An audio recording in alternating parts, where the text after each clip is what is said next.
What's up, everybody? It's your boy TGK back with another reaction video today. This was a highly requested video, which I didn't want to do. To be completely honest, I didn't want to do. But because of the high request, I will oblige and do this. And I will give my honest reaction to the following. Enough of the fluff. Let's get to the stuff. This video is about Mark Cuban. His one-on-one interview for WFAA Channel 8 here locally in Dallas. Boy, they milked the hell out of this, didn't they? They milked the hell out of this. Let's go ahead and get it started. Let's see what the hell he talks about. Before this even happened, I already felt that there wasn't going to be much of a conversation here to be had. Because there's nothing he could do to fix anything. Why should I care? Why do we care? You know? So let's go and sit back and enjoy the show. Drop a like, subscribe to the channel, consider becoming a member. Let's get it started. Who's your son's favorite player?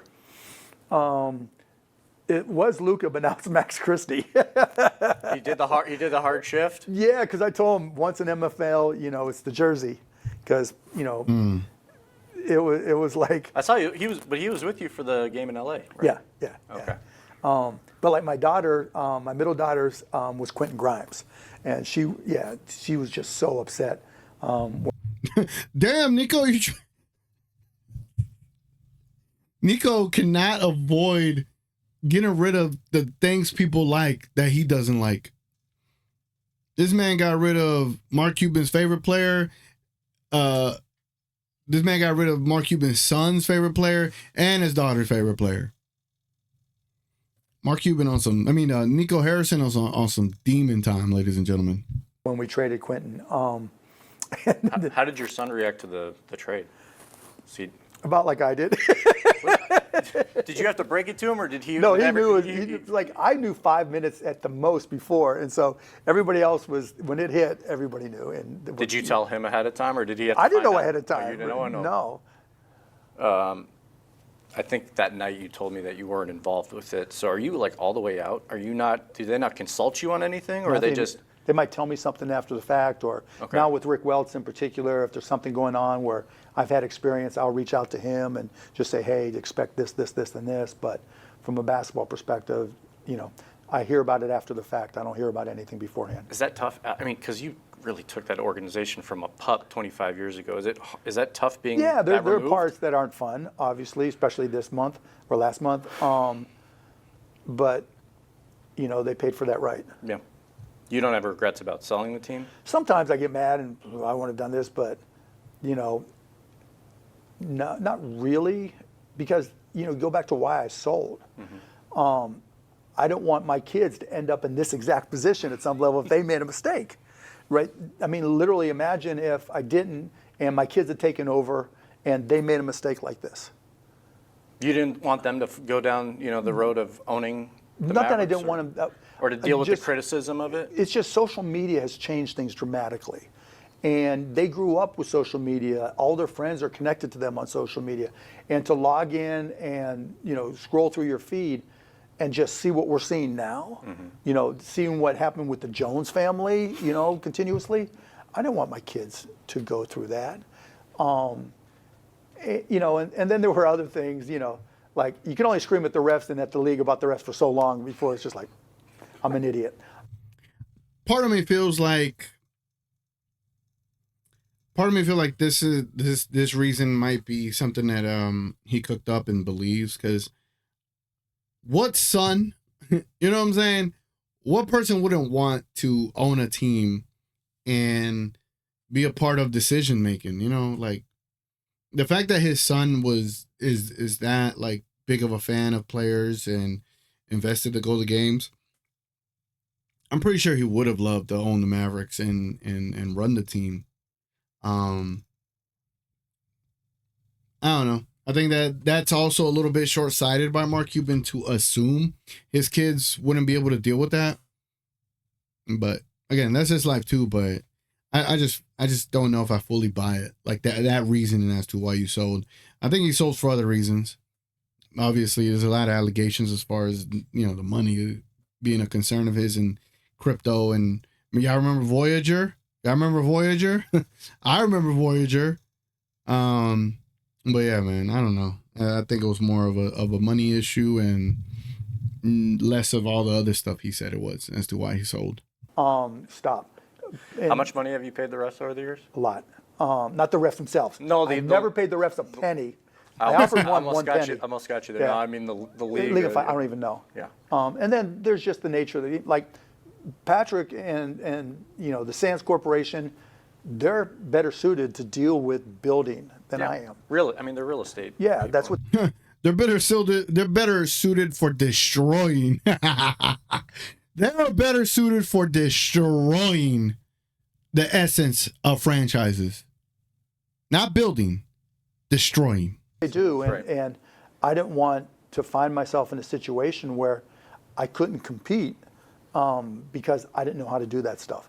And with Cost Plus, instead of me diving in having to learn how to build a casino or arena, lobby, that stuff, I'd rather focus on Cost Plus from a time perspective. Would you ever have traded Luka Doncic? I'm not going to go there. It doesn't even matter. I mean, matter. I saw you were at the game though in LA, and I mean that signifies. And I think you dapped up his dad and stands. I mean, Sasha. So there's some sort of. Well, there was a connection. Just There's because we connection. traded, like I still talk to Steve Nash. I mean, I went through this before when Steve Nash left and then won 2 MVPs. Yeah. Right. The good news is that we went to the finals and won a championship.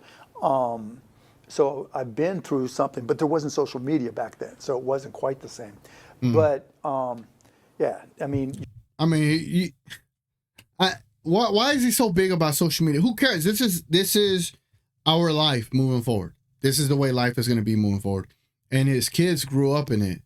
I think he's so big about social media and trying to focus on echo chambers, things of that sort, like to protect people from things. 'Cause he used to have this app where your messages will be deleted.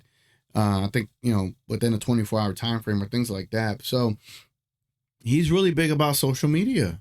He really is. And that's sad. Like, don't let social media influence your decision. Like let the trusted people you trust give you, their opinions and make a decision off of that. But I think he's giving way too much credit to social media. I think he's giving way too much credit to social media. I think he's pressured. I think he gets pressured by social media. Bro, don't. I mean, it's too late now, but take my advice. Don't. You probably don't, but you speak about it so much like it does, so just don't. Don't even mention social media no more. You know what I'm saying? Like, come on, man. you're going to make mistakes. And, I think the biggest challenge that the Mavs have right now is there's nobody who's really outgoing to communicate. And it's not so much what you do, it's how you communicate why you do what you do. And that's their challenge without me in front. Do you think? Oh, I wholeheartedly disagree. I don't think they're scared to communicate. I don't think they're scared to say what they want to say. They just might say some dumbass stuff, but they don't care. I don't think they care to say. I don't think they care to soften the blow of the Luka Doncic trade. I actually disagree. I don't think they care what it said. Did you see how careless Nico Harrison was in the presser? Did you see how careless Dumont was? They don't care. And they only spoke once and haven't spoke since. And they just put out a bunch of articles. They don't care. As far as do they care to communicate? That's right. But do they want to communicate, or are they scared to communicate? No. They don't care. They don't care about how nobody feels. Hey, I'm going to give you this soundbite and we done. Nothing else. Enjoy it. Goodbye. Let it marinate. The spicy boys over here, you know?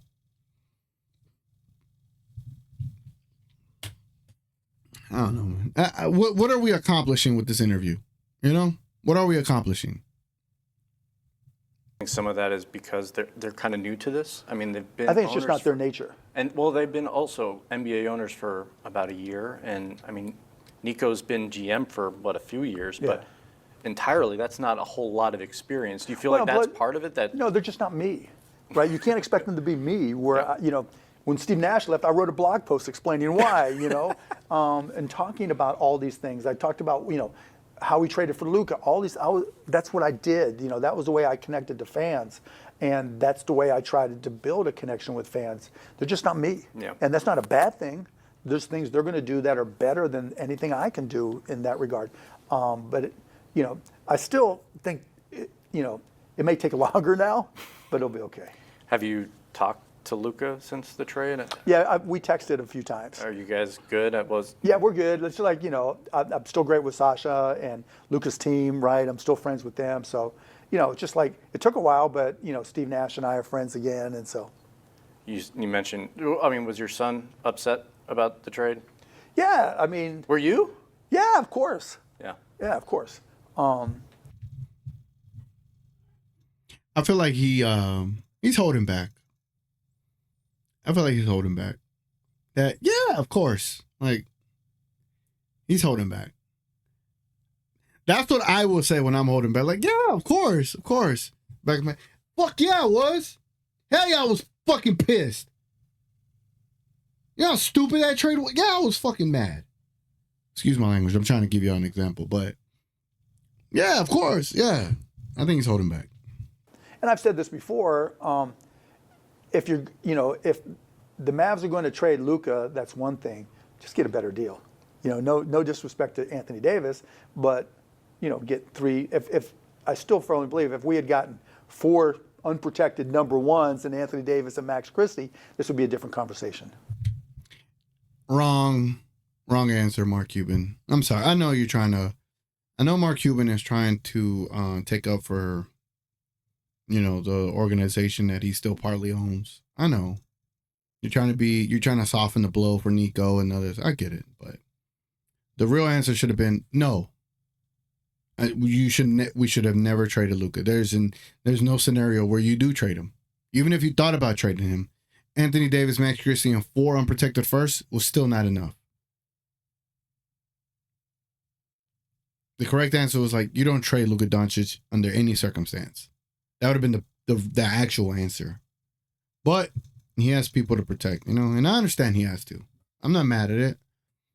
I know what not to expect, and I didn't expect him to give me that real raw answer right there, like I wanted it. Pause. But, this is what we got. That seems to be one of the criticism following. Yeah, but it's not my call, so it doesn't matter. Right.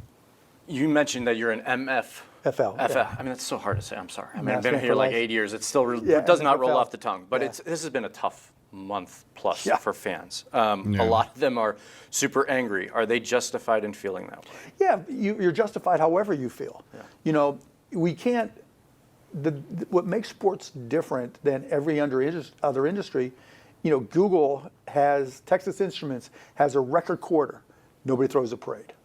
And when you win, if fans are passionate enough to show up in 100-degree weather and line the streets, then you've got to expect when things don't go the way they want, they're going to be just as passionate in response. I've seen some comments on social media, fans who are upset at the whole situation, but some who are upset at you for selling the team. And they feel, I don't know if it's betrayal or what that emotion is, but... They didn't feel that way when we went to the finals last year. They did not. What would your message to those fans be who feel that, Father Time's undefeated, right? Father Time's undefeated, so nobody plays forever. And so you go through adjustments, and hopefully Nico and Patrick, have a plan, and they'll make it work. They haven't consulted you at all throughout any of this? I have not talked to Nico about it. I said hi to Nico twice after the trade. Are you going to get back into owning an NBA team? If someone makes me a deal, but unlikely. Unlikely. If you're... All right, man. That was Mark Cuban. Mark Cuban. Round of applause for Mark Cuban. Going to WFAA, talking about he's only talked to Nico twice, said hi to him twice. At the end of the day, I took nothing away from this. I didn't gain anything. If anything, I was more frustrated. It's just another way for the conversation of this trade to continue. I know people gonna bash me. Oh, you still doing Mavericks content? Oh, why are you still talking about it? People ask like, hey, we need you to react to this, and I'm gonna react to it because I'm a man of the people. But also, I just think it's frustrating. Like, I think people are trying to genuinely move on. And I think an interview from Mark Cuban, in this sense, didn't help any. Like, there's nothing that it helped, you know? Like, maybe if he would have called out the organization in a very particular way, I would have been like, I still got a little Mavs fan for life in me, you know? But we got nothing. We got nothing. And we're just more of the same. You know, hey, it's their team. They made a decision, which is all true and it's all correct. But at the end of the day, what did we gain from the interview? And at the end of the day, we gained nothing. So at the end of the day, we are still in this state of purgatory for Mavs fans. Not me anymore. I'm in a good spot. I'm following Luka. Luka's balling out. We're having a great time watching Luka Doncic play. But for Mavs fans that are still struggling to follow this team after the way they treated them, after the way they've been handled, after the lack of empathy, after all that, like, that's who I feel for the most. I really do. And it's like no one hears them. No one has heard the fan base. No one has been able to talk to the fan base in a proper way other than Kyrie. And it's just sad. It really is. It continues to hurt my feelings for them. It's like a wound that hasn't healed. I don't like going back to picking at the scab. Like, it is what it is, man. So this probably wasn't the reaction y'all expected out of me. I'm sorry if it wasn't. But yeah, man. It's been your boy TGK. Please like, please subscribe, please consider becoming a member. Until next time, guys.